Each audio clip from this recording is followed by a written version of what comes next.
বাংলাদেশ জামাত ইসলামের আমিরের বাসায় আসছেন বিএনপি চেয়ারম্যান তারেক রহমান। আহ, সন্ধ্যায় 7টায় আসার কথা থাকলো, ঘড়িতে এখন 7টা বাজে এবং তিনি কিছুক্ষণের মধ্যে এই যে বাসাতে আছেন, অর্থাৎ যেমনটি বলছিলাম যে বসুন্ধরার যে বাসাতে আছেন জামাত আমিরের বাসা, সেই বাসায় তিনি নির্বাচনের পর এটি তার প্রথম সাক্ষাৎ এবং এই সাক্ষাতে এসে তারা তাদের যে সৌহার্দ্যপূর্ণ সম্পর্ক সেটি তারা দেখাচ্ছেন। একই সঙ্গে নানা বিষয়ে আলোচনা হতে পারে, যদিও সেটা এখনো পরিষ্কার করে বলা যায়নি। আমরা যেমনটি জেনেছিলাম গণমাধ্যমে, এবং একই সঙ্গে নাহিদ ইসলামের বাসায় তিনি আজ রাতে যাওয়ার কথা রয়েছেন। আমরা একটু যদি দেখাই, এই মুহূর্তে আমরা আছি বসুন্ধরায়, যে বাসাটিতে বাংলাদেশ জামাত ইসলামের আমির ডাক্তার শফিকুর রহমান বসবাস করেন। সে বাসায় মূলত বিএনপির চেয়ারম্যান তারেক রহমান তিনি আসছেন এবং এরই মধ্যে আমাদের কাছে যে খবর রয়েছে সেই খবর অনুযায়ী তিনি তার যে গুলশানের যে বাসভবন, সেই বাসভবন থেকে তিনি রওনা করেছেন। 7টায় আসার কথা থাকলো, ঘড়িতে প্রায় 7টা বাজে এবং কিছুক্ষণের মধ্যে হয়তোবা তার এই যে আগমন বসুন্ধরার জামাত আমিরের যে বাসা, সেটি তিনি আসবেন এবং কি কি বিষয়ে আলোচনা হবেন সেটি যদি এখন আমরা পরিষ্কার করে জানি। যদিও ধারণা করা হচ্ছে যে নির্বাচন পরবর্তী সময়ে যে সৌহার্দ্যপূর্ণ যে সম্পর্ক, সেই সম্পর্ক বজায় রাখতেই মূলত বিএনপির চেয়ারম্যান তারেক রহমান তিনি জামাত আমিরের বাসায় আসছেন। এরপর রাত 8টায় আবার এনসিপির আহ্বায়ক নাহিদ ইসলামের বাসা যাওয়ার কথা রয়েছে।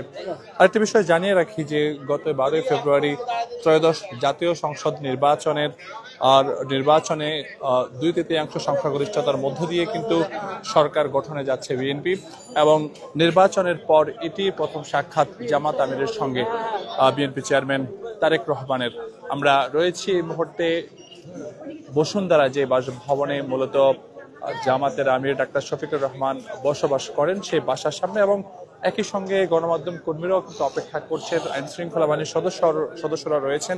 এছাড়াও তারেক রহমানের নিরাপত্তায় থাকা যে সকল আইন শৃঙ্খলা বাহিনীর সদস্য, তারাও কিন্তু এই মুহূর্তে যে জামাতের আমির ডাক্তার শফিকুর রহমানের যে বাসভবন, সেই বাসভবনের সামনে এসে তারা অবস্থান করছেন। একই সঙ্গে এই সড়কটি ধরে যে সকল ছোট ছোট পরিবহনগুলো যাতায়াত করে, সে সকল পরিবহনের চলাচল একেবারেই বন্ধ করে দেওয়া হয়েছে এবং নিরাপত্তা জোরদার করা হয়েছে।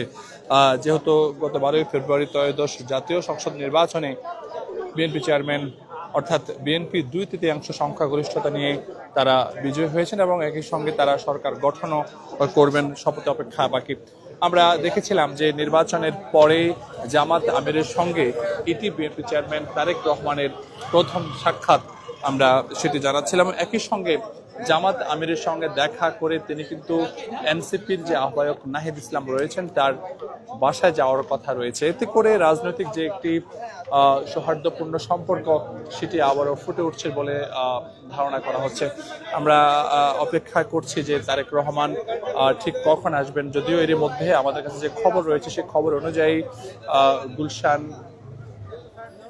তার যে বাসভবন গুলশান, সেই গুলশানের যে বাসভবন সেখান থেকে তিনি রওনা করেছেন। আমরা এমন একটি খবর এর মধ্যে পেয়েছি এবং জামাতের আমিরের সঙ্গে তিনি দেখা করার জন্য গতকাল রাতে গণমাধ্যমে এসেছে এবং আজ সন্ধ্যা 7টায় তিনি দেখা করার কথা রয়েছে জামাত আমিরের সঙ্গে, এবং এরপর রাত 8টায় এনসিপির আহ্বায়ক নাহিদ ইসলামের বাসায় যাবেন বিএনপি চেয়ারম্যান তারেক রহমান।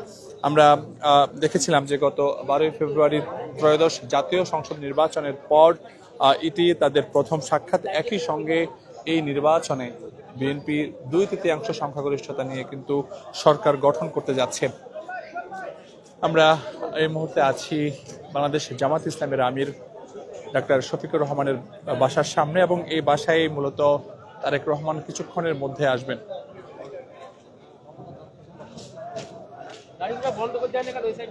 দর্শক দেখতে পাচ্ছেন এর মধ্যে কিন্তু সব ধরনের নিরাপত্তা জোরদার করা হয়েছে তারেক রহমানের আগমন ঘিরে, এবং তারেক রহমান এখানে 7টা আসার কথা থাকলেও তিনি এর মধ্যে পথে রয়েছেন এবং এরপর রাত 8টায় এনসিপির আহ্বায়ক নাহিদ ইসলামের বাসায় যাওয়ার কথা রয়েছে বিএনপি চেয়ারম্যান তারেক রহমানের।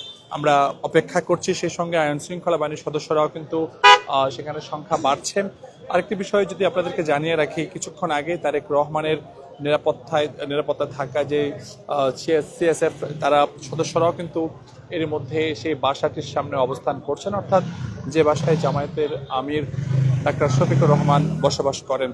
আমরা যদি যদি দেখাই একটু, তারেক রহমানের আগমন ঘিরে কিন্তু এই এলাকার যারা উৎসুক নেতাকর্মী রয়েছেন তারাও কিন্তু অবস্থান করছেন এবং তারাও কিন্তু এই 6 নম্বর যে সড়কটি রয়েছে এই ব্লকের, সেই সড়কে এসে তারাও কিন্তু অবস্থান করছেন।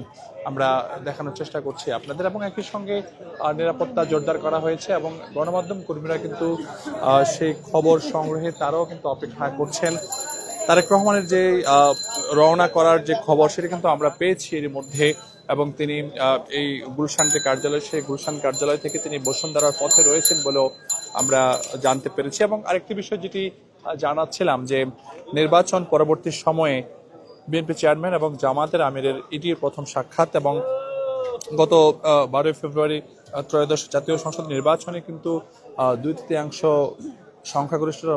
সংখ্যাগরিষ্ঠতার মধ্য দিয়ে কিন্তু বিএনপি তারা সরকার গঠন করতে যাচ্ছেন, এবং এর আগে অর্থাৎ শপথের আগ মুহূর্তেই রাজনৈতিক সৌহার্দ্যপূর্ণ যে সম্পর্ক, সেই সম্পর্ক বজায় রাখতেই মূলত বিএনপি চেয়ারম্যান তারেক রহমান এবং জামায়াত ইসলামের আমির ডাক্তার শফিকুর রহমানের সঙ্গে সৌজন্য সাক্ষাৎ, এবং এরপরেই তিনি যে বসুন্ধরার জামাতের আমিরের বাসা সাক্ষাৎ শেষে তিনি কিন্তু নাহিদ ইসলাম অর্থাৎ এনসিপির আহ্বায়ক নাহিদ ইসলামের যে বাসভবন রয়েছে সেখানেও তিনি যাওয়ার কথা রয়েছে। আমরা দেখতে পাচ্ছি যে সময়ের সঙ্গে সঙ্গে কিন্তু এখানে নেতাকর্মীদের সংখ্যা বাড়ছে, আইন শৃঙ্খলার সদস্যদের সংখ্যাও বাড়ছে, এবং গণমাধ্যম কর্মীরা বিকেল থেকে কিন্তু এই সড়কটিতে রয়েছেন। অর্থাৎ তারেক রহমানের এই বাসার আশাকে কেন্দ্র করে গণমাধ্যম কর্মীদেরও ভিড় আমরা এখানে লক্ষ্য করছি। সেই সঙ্গে নেতাকর্মীদের মধ্যে যেই উৎসব যারা রয়েছেন নেতাকর্মী, তাদের সংখ্যাটাও কিন্তু বৃদ্ধি পাচ্ছে। দর্শক, আমরা রয়েছি এই মুহূর্তে